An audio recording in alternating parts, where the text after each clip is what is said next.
कुछ लोगों ने मुझे मतलब पूछा ताशा, तो जनाब मैं गलत निकला और मैं गलत हूँ, मैं मेरी गलती को मानता हूँ। क्या पूछा आप? और इस अल्लाह के घर में मैं तौबा करता हूँ।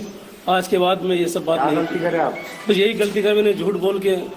अस्सलाम वालेकुम वरहमतुल्लाहि वबरकातुहू। मुझे उम्मीद है आप खैरियत से होंगे। अल्लाह आपको शादोबाद रखे, अल्लाह आपको हर बला हर परेशानी से महफूज रखे। आज एक ऐसा वीडियो मेरी नज़रों के सामने से गुजरा जिससे आप देखेंगे ना तो आपके पैरों के नीचे से ज़मीन खिसक जाएगी। जी हाँ, आपके पैरों के नीचे से ज़मीन निकल जाएगी कि मुसलमान होकर इस तरह के काम, मुसलमान आज इतना गिर चुका है।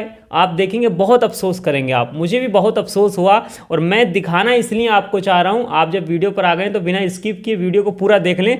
आप वाकई बहुत अफसोस करेंगे कि मुसलमान पर्दे के पीछे ऐसे काम कर रहा है। बड़े अफसोस की बात है, बड़ी शर्म की बात है। आप इस वीडियो को देखिए। मैं आपको एक बात और बतला दूं, मैं मुसलमान होकर मुसलमान की बदनामी नहीं कर रहा हूं।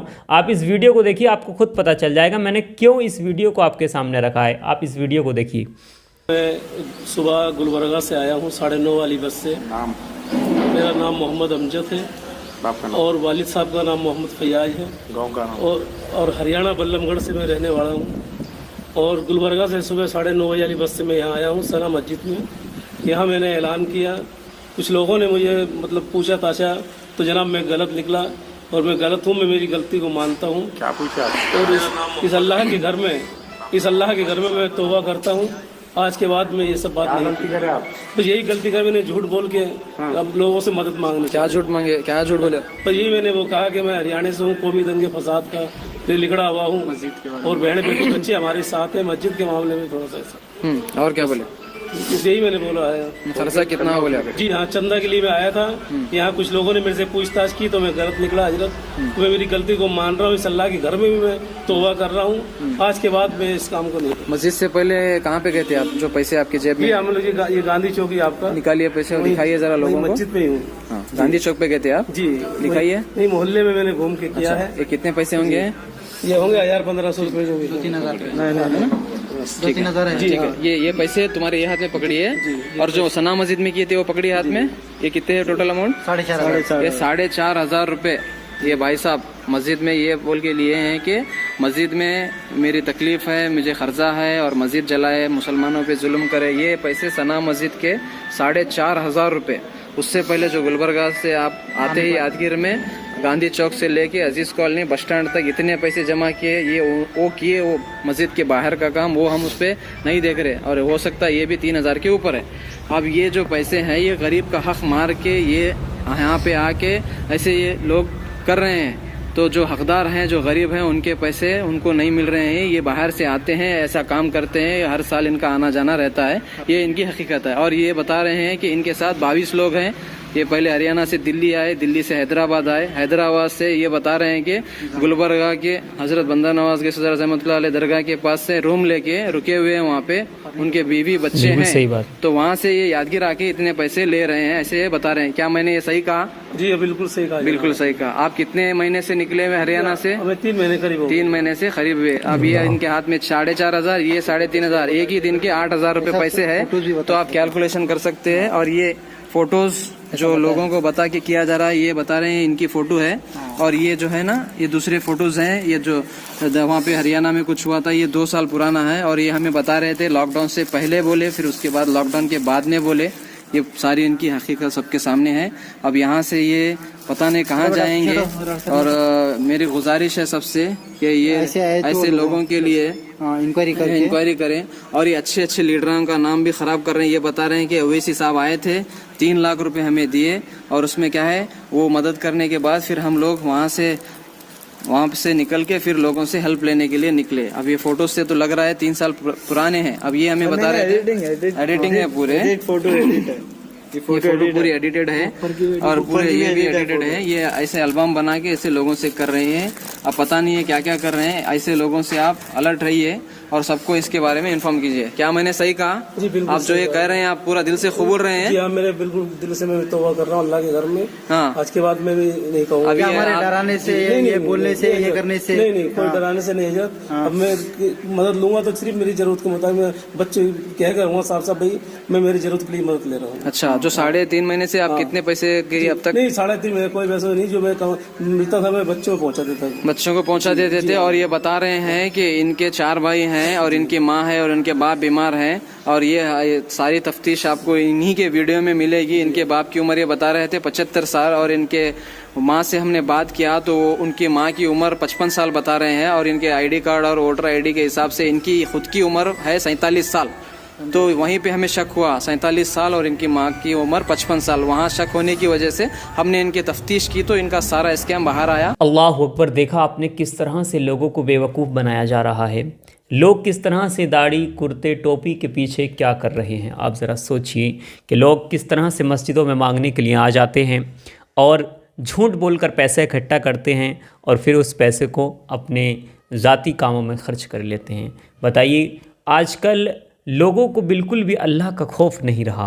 पता नहीं किस तरह से हम लोग पता नहीं कौन सी दलदल के अंदर घुसते चले जा रहे हैं कि हमारे दिलों से अल्लाह का खौफ ही ख़त्म होता चला जा रहा है। ज़रा आप गौर कीजिए कि ये किस तरह से गरीबों के माल को खा रहे हैं, गरीबों का हक खा रहे हैं। मान लीजिए जो गरीबों को जो हम पैसा गरीबों को देते हैं, ये वो पैसा होता है जो हम गरीबों के लिए देते हैं, है ना। हम सोचते हैं कि यार ये भी गरीब हैं, लाओ इनको दे दें 10 20 तो 50 रुपये। हम सोचते हैं ये गरीब हैं, इनको दे देते हैं पैसे, मगर ये लोग गरीबों का हक खुद गरीब बन के खा जाते हैं। बताइए कितने अफसोस की बात है। इन ऐसे लोगों से आप सावधान रहें, ऐसे लोगों से बचें। ये काफ़ी पुराना वीडियो है मगर मैं इसलिए आपको दिखा रहा हूँ ताकि इस वक्त रमज़ान के महीने में माशाल्लाह अब रमज़ान का महीना चल रहा है और इस वक्त ऐसे लोग बहुत सारे आएंगे, आपकी मस्जिदों में भी आएंगे, आपके गांव गली गलियारों में घूमेंगे, जो कि अल्लाह के नाम पर मांगेंगे और वो बिल्कुल सही तंदुरुस्त भी होंगे। और ऐसे लोग भी होंगे जो आपको एल्बम दिखाएंगे, कागज़ दिखाएंगे मेडिकल वगैरह के और बोलेंगे कि मैं बहुत परेशान हूँ, मेरी मदद कर दीजिए। तो ऐसे लोगों पर आप बिल्कुल भी भरोसा ना करें। सही से आप जांच पड़ताल करके अपना जो पैसा है जो आप गरीबों को देना चाहते हैं वो सही हकदार जो लोग हैं उन तक पहुँचाइए, क्योंकि हमारा पैसा गरीबों तक पहुँच ही नहीं रहा है। और उससे बड़ी मैं आपको एक बात बतला दूँ, मस्जिदें हिंदुस्तान के अंदर तकरीबन 3 लाख से ज़्यादा मस्जिदें रजिस्टर्ड हैं। आप हर मस्जिद का 1000 रुपया गरीबों का जोड़ लीजिए जो हम गरीबों को देते हैं। हर जुमे के अंदर हम 1000 रुपया अगर आप हर मस्जिद के पकड़ते हैं तो आप समझ लें 3 लाख का आप कैलकुलेट करके देख लीजिए 3 करोड़ रुपया बनता है। अगर हम ये 3 करोड़ रुपया गरीबों को उस वक्त ना दें और उस 3 करोड़ रुपए से हम कोई कॉलेज बना दें, कोई यूनिवर्सिटी बना दें, कोई इदारे कायम कर दें, तो आप मुझे में यकीन है कि हम अगले 20 सालों में इंशाल्लाह अगर हम इस चीज़ पर काम कर लें तो एक ही जनरेशन अगले 20 सालों में गरीबी को मिटा सकती है। मैं ये नहीं कहता कि गरीबों को आप कुछ ना दें, गरीबों की भी हेल्प करें, मगर जो पैसा आप गरीबों को देना चाहते हैं उस पैसे को आप सही जगह पर यूज़ करें। इंशाल्लाह गरीबी ऑटोमेटिक ख़त्म हो जाएगी, मुझे उम्मीद है। मेरे भाई, गरीबों को भिक्षा नहीं शिक्षा देने की ज़रूरत है। अगर आप उन्हें शिक्षा देंगे तो इंशाल्लाह गरीबी ऑटोमेटिक ख़त्म हो जाएगी। तो इस चीज़ पर काम करें। जगह जगह पर हम मुसलमानों को इस चीज़ पर बहुत ही ध्यान देने की ज़रूरत है कि हमें अपने कॉलेज और इदारे बनाने चाहिए ताकि इस तरह से जो ये जहालतपन हो रहा है ये ख़त्म हो जाए। और इन फर्जी लोगों से आप ख़ासकर बचें। इन लोगों से रमज़ान के महीने में बचने की बहुत सख्त ज़रूरत है। जो ख़ास लोग हैं जो जिन्हें आप जानते हैं, आपकी बस्ती में कोई गरीब है, आपकी बस्ती में कोई परेशान है, कोई बीमार है, उसकी हेल्प करें। आप बाहर के लोगों को ना दें चंदा, बाहर के लोगों को चंदा ना दें। और जिसे आप जानते हो, जिसे आप पहचानते हो, उसको आप बाहर के लोगों को भी दे सकते हैं चंदा, जिसकी आप सही से तहकीक कर लें कि हाँ वाकई ये सही है, कोई फ्रॉड नहीं कर रहे हैं, तो आप उन्हें चंदा दें। इंशाल्लाह आपका चंदा सही जगह पर पहुंचेगा और अल्लाह कबूल भी फरमाएगा। ऐसे लोगों को देने से कोई फ़ायदा नहीं है। अल्लाह तबारक व तआला से दुआ है कि अल्लाह तबारक व तआला हम सबको अक्ल सलीम अता फरमाए। अल्लाह तबारक व तआला से दुआ है कि अल्लाह तबारक व तआला हम सबको माह रमज़ान में ज़्यादा से ज़्यादा गरीबों की हेल्प करने की तौफीक अता फरमाए। कल मैंने आपसे एक सवाल किया था कि तरावी क्या है, तरावी सुन्नत है, फ़र्ज़ है, क्या है? तो उसका सही जवाब है तरावी जो है वो सुन्नत मौक़िदा हैं। और रोज़े कब फ़र्ज़ हुए थे? रोज़े 2 हिजरी में फ़र्ज़ हुए थे माशाल्लाह। और ये हमारे बहुत सारे भाई और बहनों ने सवालों के जवाब लिखे, मैंने चंद लोगों के नाम नोट कर लिए, जैसे कि हमारे अतीक अहमद भाई हैं, लाल मोहम्मद भाई हैं, अनीस सिद्दीकी हैं, तौसीफ़ रज़ा मुस्तफ़ाई हैं, मुमताज़ बानो हैं हमारी बहन बहराइच से, और तरन्नुम खान हैं बरेली शरीफ से, हसन अंसारी हैं, अज़हर खान हैं आगरा से, और हमारे हुसैन भाई हैं और इब्राहिम भाई हैं। बहुत सारे लोगों ने सवालों के जवाब दिए थे, मैं चंद लोगों के नाम नोट कर लिए। और मैं आज आपसे एक सवाल करना चाहता हूँ, आप ये बताइए मुझे कि 20 रकत तरावी कब से शुरू हुई?